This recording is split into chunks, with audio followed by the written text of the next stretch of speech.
Hello friends, welcome back to my channel school of science.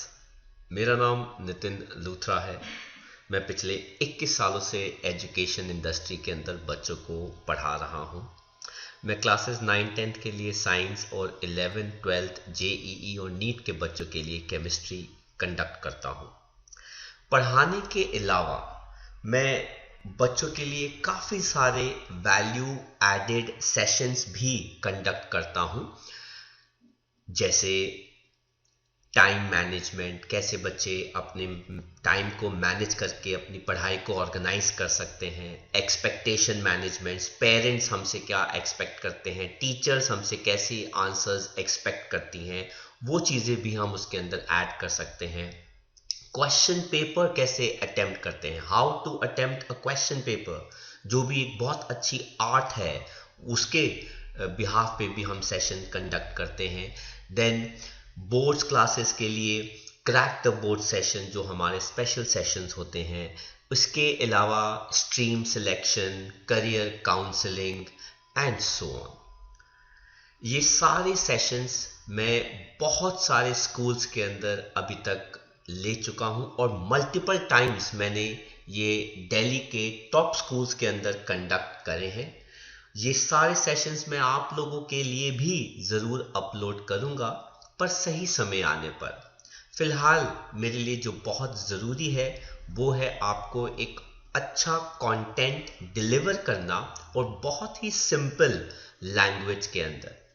तो चलिए हम शुरू करते हैं आज के हमारे सेशन के साथ, जो क्लास 12 का पी ब्लॉक एलिमेंट चैप्टर है, one of the biggest and important chapter of class 12 CBSE JEE and NEET के लिए। तो इसके पहले के लेक्चर्स हम सारे अपलोड कर चुके हैं। तो हम शुरू करते हैं आज के लेक्चर के साथ, जो एक कॉन्टिन्यूएशन लेक्चर है ग्रुप 17 के एलिमेंट्स का, और हम पढ़ रहे हैं इनके ऑक्सो एसिड्स। सबसे पहला जो हमारा ग्रुप 17 का एलिमेंट है वो है फ्लोरीन, जो एक ही ऑक्सो एसिड बनाता है जिसका नाम है फ्लोरिक एसिड, या फिर हम इसको हाइपोफ्लोरस एसिड भी कहते हैं, जिसका फॉर्मूला क्या आता है HOF। वैसे तो मैंने आपको पहले भी बताया था कि हैलोजेंस, अगर लेट्स सपोज X हमारा हैलोजन है, तो अगर वो ऑक्सो एसिड शो करता है तो उसको एक डबल बॉन्ड O के साथ भी शो करना है, प्लस एक सिंगल बॉन्ड जो है वो OH के साथ भी शो करना होता है। पर फ्लोरीन के पास ऐसी ऑप्शन नहीं होती, क्योंकि उसके पास एक ही ऑक्सीडेशन स्टेट होता है। अब इन ऑक्सो एसिड्स के अंदर यूजुअली हैलोजेंस का ऑक्सीडेशन स्टेट जो है वो +1 होना चाहिए, और HOF के अंदर अगर फ्लोरीन +1 शो करता है तो वो काफी अनस्टेबल हो जाता है, क्योंकि फ्लोरीन के लिए जो ऑक्सो एसिड बनना है वो इतना आसान नहीं है, क्योंकि फ्लोरीन का जो ऑक्सीडेशन स्टेट है वो -1 होता है। तो ये जो इसका एसिड है काफी अनस्टेबल होता है, और फ्लोरीन ये वाला ऑक्सो एसिड बनाने में खुश नहीं है। लेकिन जैसे जैसे ऑक्सीडेशन स्टेट इंक्रीज करता है, ऑक्सो एसिड्स की स्ट्रेंथ जो है वो भी क्या कर जाती है, इंक्रीज कर जाती है, जो बाकी के हैलोजेंस के लिए काफी अच्छा वैलिड होता है। तो हम देखते हैं लिस्ट ऑफ ऑक्सो एसिड्स। तो सबसे पहले जो हमारे पास ऑक्सो एसिड आता है उसको हम कहते हैं हैलिक एसिड, जिसके अंदर हैलोजन का ऑक्सीडेशन स्टेट जो है वो +1 होना चाहिए। इसको आप हाइपोहैलस एसिड भी कहते हैं। इसके अंदर हमारे पास HOF है, जिसके अंदर ऑक्सीजन के 2 लोन पेयर आते हैं। इसको आप ऐसे भी देख सकते हैं, सिंगल बॉन्ड F के साथ, और फ्लोरीन के अंदर F के ऊपर 3 लोन पेयर। HOCl के अंदर ये हो गया OH, और क्लोरीन के ऊपर 3 लोन पेयर आ गए, और सेम गोज विद ब्रोमीन, और ब्रोमीन के पास 3 लोन पेयर आ गए, एंड आयोडीन। तो इन सब हैलोजेंस के अंदर +1 स्टेट है, फ्लोरीन के अंदर भी +1 ऑक्सीडेशन स्टेट है, क्लोरीन का भी +1 है, ब्रोमीन का भी +1 है और यहाँ पर आयोडीन का भी +1 ऑक्सीडेशन स्टेट है। बाकियों के लिए तो +1 ऑक्सीडेशन स्टेट इज कंफर्टेबल, पर फ्लोरीन का ये जो एसिड है वो थोड़ा सा क्या हो जाता है, अनस्टेबल, क्योंकि फ्लोरीन +1 स्टेट प्रेफर नहीं करता। यही रीजन है कि HOF जो है वो जल्दी स्प्लिट करके HF और साथ में क्या दे देता है, नेसेंट ऑक्सीजन दे देता है, राइट। नेक्स्ट एसिड देखते हैं तो वो आता है हमारा हैलिक 3 एसिड, जिसके अंदर हैलोजन का जो ऑक्सीडेशन स्टेट है वो क्या है, +3। तो आप देख सकते हैं HOF इस कैटेगरी के अंदर नहीं है। इसके अंदर आपके पास क्लोरस एसिड आता है, ब्रोमस एसिड भी नहीं है, आयोडस एसिड भी नाम की कोई भी चीज नहीं है। और इसका स्ट्रक्चर जो है वो क्या हो जाएगा, OH क्लोरीन का, और क्लोरीन का एक डबल बॉन्ड आ जाएगा ऑक्सीजन के साथ और बाकी 2 लोन पेयर आ जाएंगे। तो ये हो गया हमारा क्लोरस एसिड, जहां पे क्लोरीन का ऑक्सीडेशन स्टेट जो है वो कितना है, +3। जो थर्ड हमारा आता है वो है हैलिक 5 एसिड, जिसके अंदर हैलोजन का ऑक्सीडेशन स्टेट क्या होता है, +5। तो इसके अंदर अगेन फ्लोरीन नहीं आ सकता क्योंकि उसके पास तो वैसे भी d ऑर्बिटल नहीं होता। आपके पास क्लोरिक एसिड आता है जिसका फॉर्मूला ये है, इसको हम ऐसे भी लिखते हैं HClO3, लेकिन इसको ऐसे हमने इसलिए लिखा है क्योंकि हम आपको बता सके कि क्लोरीन का एक सिंगल बॉन्ड OH के साथ है और 2 डबल बॉन्ड ऑक्सीजन के साथ है और इसका एक लोन पेयर आता है। तो क्लोरिक एसिड ये हो गया। सिमिलरली हमारे पास ब्रोमिक एसिड आ जाएगा और सिमिलरली हमारे पास कौन आ गया, आयोडिक एसिड। सबके अंदर हैलोजन का ऑक्सीडेशन स्टेट जो है वो क्या है, +5 है। और जो लास्ट हमारा इसके अंदर ऑक्सो एसिड आता है वो है हैलिक 7 एसिड, जिसको हम पर हैलिक एसिड भी कहते हैं और हैलोजन का ऑक्सीडेशन स्टेट इसके अंदर +7 होता है। फ्लोरीन वाला तो इसके अंदर आएगा नहीं।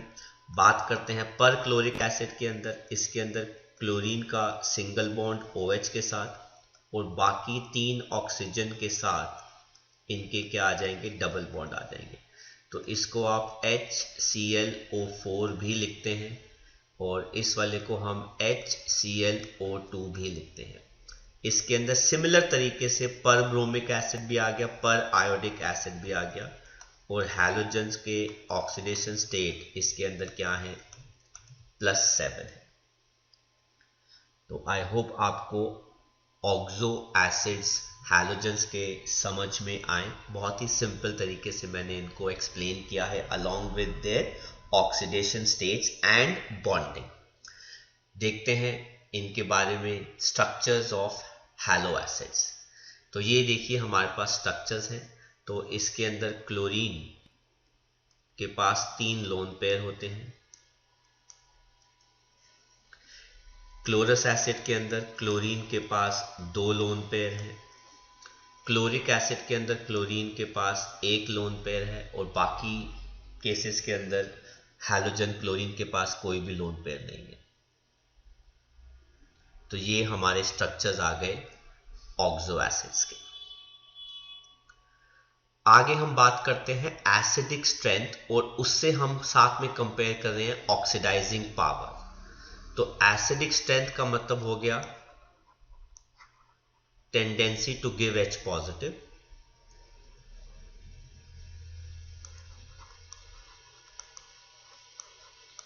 और ऑक्सीडाइजिंग पावर का मतलब हो गया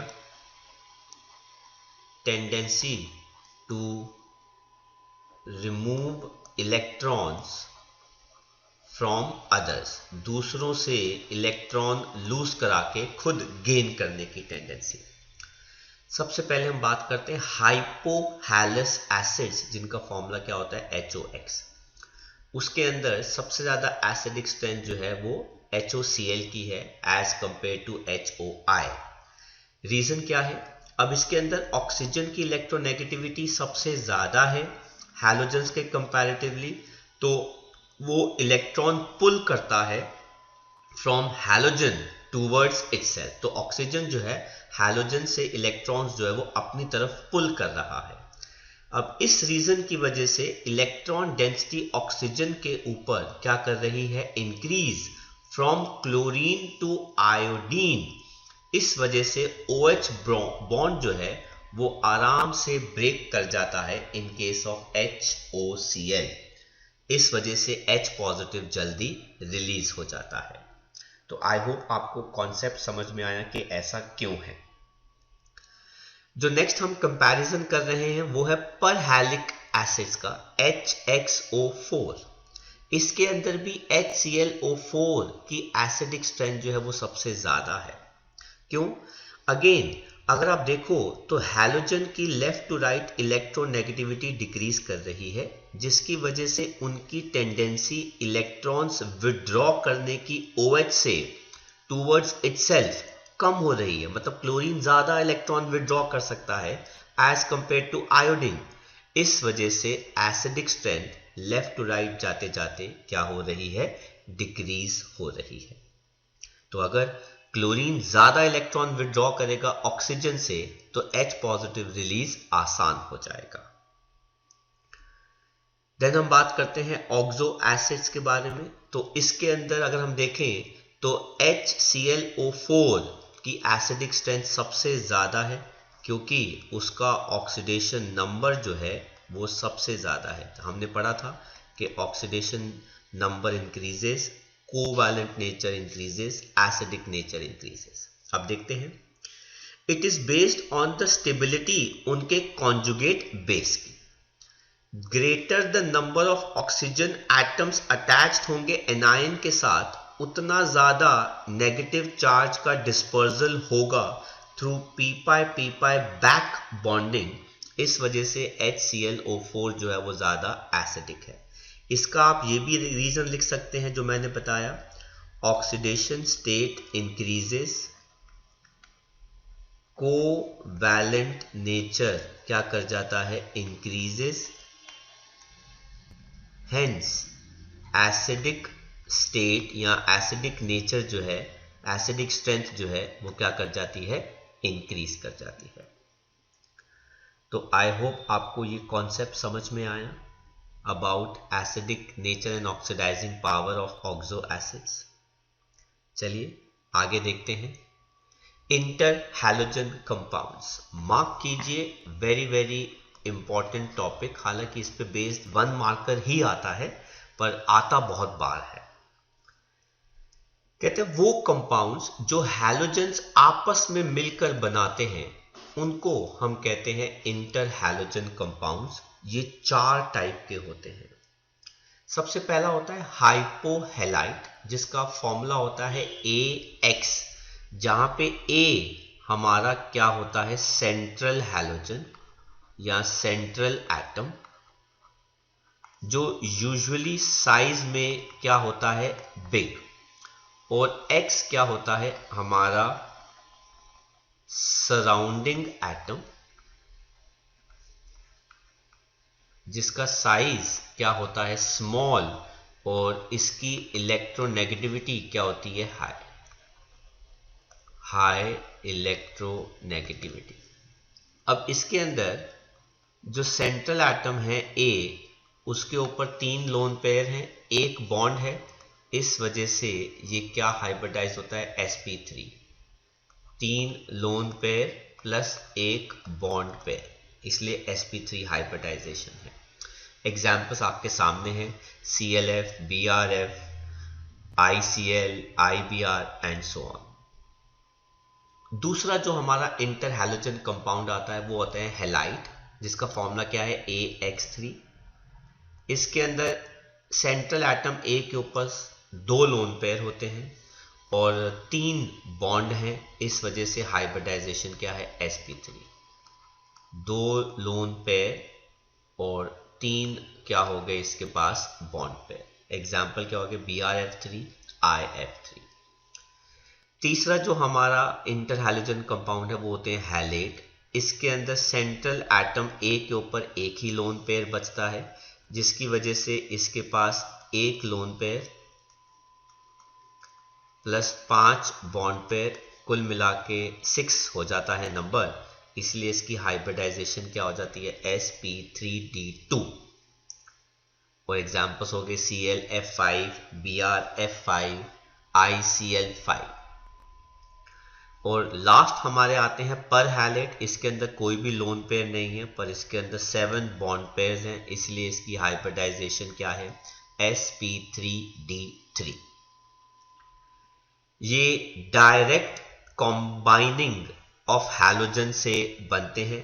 फॉर एग्जाम्पल आप क्लोरीन और फ्लोरीन को 437 केल्विन पे देंगे तो आपको क्लोरोफ्लोराइड दे देगा। देन एक्सेस ऑफ फ्लोरीन के अंदर क्लोरो ट्राइफ्लोराइड दे देगा। देन ICl आ गया, देन ICl3 आ गया, देन BrF3 आ गया, BrF5 आ गया एंड सो ऑन। हालांकि ये रिएक्शंस CBSE में कम पूछी जाती हैं, पर JEE नीट में वो पूछ सकते हैं। बात करते हैं characteristics of inter halogen compounds की। ये सब इलेक्ट्रॉन शेयरिंग से बन रहे हैं, इसलिए इनका नेचर जो है वो क्या है, कोवैलेंट।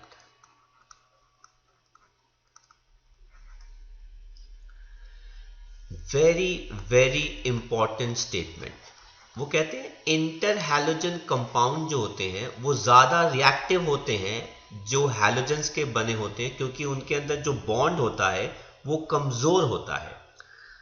और वो इस वजह से क्योंकि ऑर्बिटल्स की ओवरलैपिंग इतनी अच्छी नहीं होती as compare to halogen halogen bond.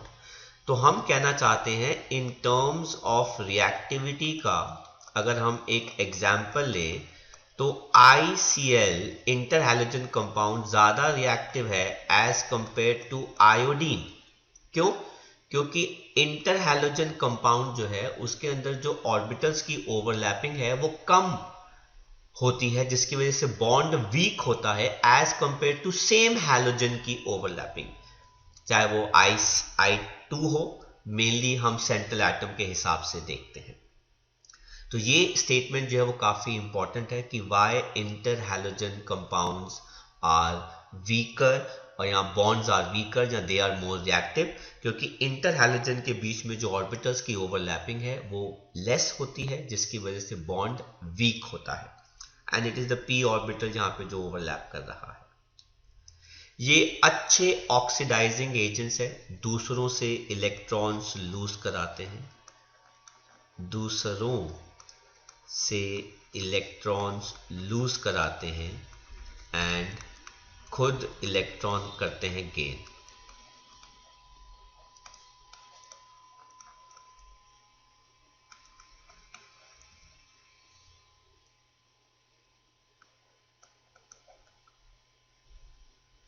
इनका melting point, boiling point increase करता है अगर इलेक्ट्रोनेगेटिविटी का डिफरेंस इनके बीच में इंक्रीज करता है। क्लोरोफ्लोरोहाइड्रोकार्बन्स जिनको हम फ्रियॉन्स कहते हैं वो इन्हीं मेथड से बनते हैं जो रेफ्रिजरेंट की फॉर्म के अंदर इस्तेमाल किए जाते हैं। जैसे F11 वो क्या होता है, CCl3F, F12 वो क्या होता है, CCl2F2, F13 वो क्या होता है, CClF3। ये हाइड्रोलिसिस भी शो करते हैं और रिएक्ट करके HX और साथ में क्या देते हैं, HOS। इस रिएक्शन को ध्यान से देखिएगा। ये वाला जो हैलोजन होता है इस पे चार्ज होता है पॉजिटिव, जो दूसरा वाला हैलोजन है उस पे चार्ज क्या होता है, नेगेटिव, क्योंकि ये वाला लेस इलेक्ट्रोनेगेटिव होता है।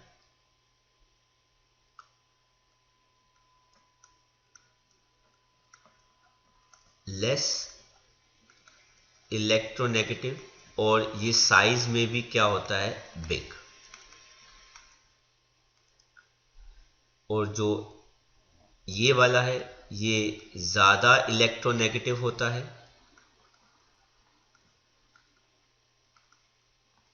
एंड साइज में क्या होता है, स्मॉल, इसलिए ये HX बनाते हैं। अब HX डैश जो आपने देखा है उसके अंदर H पॉजिटिव होता है, X नेगेटिव होता है, और HOX में O के ऊपर चार्ज नेगेटिव आता है, X के ऊपर चार्ज पॉजिटिव आता है। तो जब हम इसको ब्रेक करते हैं तो हमको x पॉजिटिव मिलता है, x डैश नेगेटिव मिलता है। तो this is how they form the bonding. इनको हम यूरेनियम की इनरिचमेंट के लिए इस्तेमाल करते हैं। जैसे यूरेनियम को अगर हम ClF3 से रिएक्ट कराते हैं तो वो यूरेनियम हेक्साफ्लोराइड देता है, साथ में ClF देता है। तो बात करते हैं इसी पे बेस्ड एक NCERT का एग्जाम्पल नंबर 19 है। वो कहते हैं discuss the molecular shape of BrF3 on the basis of VSEPR theory. अब Br के पास 7 वैलेंस इलेक्ट्रॉन्स होते हैं, तो मैंने वो वैलेंस इलेक्ट्रॉन्स ड्रॉ कर दिए और 3 फ्लोरीन आ रहे हैं। इसका मतलब है 3 सिंगल बॉन्ड बनेंगे, क्योंकि फ्लोरीन जो है वो सिंगल बॉन्ड बनाता है। अब कुल मिला के इसके पास क्या बच गए, 2 lone pair plus 3 bond pair, तो इसका नंबर जो है वो क्या हो गया, 5। इसका मतलब है इसकी हाइब्रिडाइजेशन क्या हो गई, sp3d। तो इसकी शेप क्या होनी चाहिए, ट्रायगोनल बायपिरामिडल। लेकिन इसके पास 2 लोन पेयर हैं और 3 बॉन्ड पेयर हैं। तो अरेंजमेंट अगर हम देखते हैं इनका, तो हमारे पास इनकी जो शेप आती है वो क्या आती है, टी शेप, क्योंकि टी शेप के अंदर 2 लोन पेयर और 3 बॉन्ड पेयर सबसे अच्छे अरेंज किए जा सकते हैं। तो ये वाला और ये वाला इनका परपेंडिकुलर प्लेस होता है, जिनको हम एक्सियल बॉन्ड्स कहते हैं। और ये वाला फ्लोरीन और ये वाला लोन पेयर और ये वाला लोन पेयर ये ट्रायगोनल प्लेनर फॉर्म के अंदर आते हैं। तो मॉलिक्यूल की शेप जो है वो क्या हो गई, टी शेप, राइट। तो मैं आपको ये दिखा देता हूं। तो आप ये देख सकते हैं इसकी टी शेप हो गई। बॉन्ड एंगल कितना आ गया, 86 डिग्री। और जो फ्लोरीन के साथ जो बॉन्ड लेंथ आ रही है, जो इक्वेटोरियल वाली है, वो 181 आ रही है। और जो एक्सियल वाली परपेंडिकुलर आती है वो छोटी हो जाती है, क्योंकि वो ज़्यादा रिपल्शन एक्सपीरियंस करते हैं, तो वो बॉन्ड स्ट्रेंथ ज़्यादा हो जाती है। तो bent T shape is the shape of the molecule according to VSEPR theory. तो यहाँ पे हमारा हैलोजन पूरा ग्रुप जो है वो खत्म होता है। आई होप आपको हमारा आज का ये छोटा सा लेक्चर अच्छा लगा, समझ में आया, पसंद आया। अगर अच्छा लगा तो इसको लाइक करना मत भूलिएगा। आप इन लेक्चर्स को अपने फ्रेंड्स के साथ भी शेयर कर सकते हैं, वो भी इस लेक्चर का बेनिफिट उठा सकते हैं। यही नहीं, मेरे बाकी लेक्चर्स भी आप अपने फ्रेंड्स के साथ शेयर कर सकते हैं, ताकि वो भी अपने कॉन्सेप्ट्स को थोड़ा सा और स्ट्रॉन्ग एंड बेटर बना सके। इसके अलावा और भी बहुत सारे लेक्चर्स हमारे पहले के भी अपलोडेड हैं, आप वो भी देख सकते हैं। एंड अगर आपको अभी भी कोई भी डाउट है किसी टॉपिक, क्वेश्चन या चैप्टर से रिलेटेड, प्लीज़ आप मुझे लिख सकते हैं, मुझे बता सकते हैं, मुझे टेक्स्ट कर सकते हैं। मेरा नंबर थंबनेल पर फ्लैश होता है। अगर मुझे उसके लिए लेक्चर बनाना पड़ेगा तो मैं वो भी ज़रूर बनाऊंगा, पर मेरा मोटो यही है कि आपका कॉन्सेप्ट क्लियर होना चाहिए। तो हम दोबारा मिलेंगे नए लेक्चर्स के साथ। Thank you very much for watching my lecture and subscribe my channel to get regular updates. So take care, study hard, bye bye from School of Science.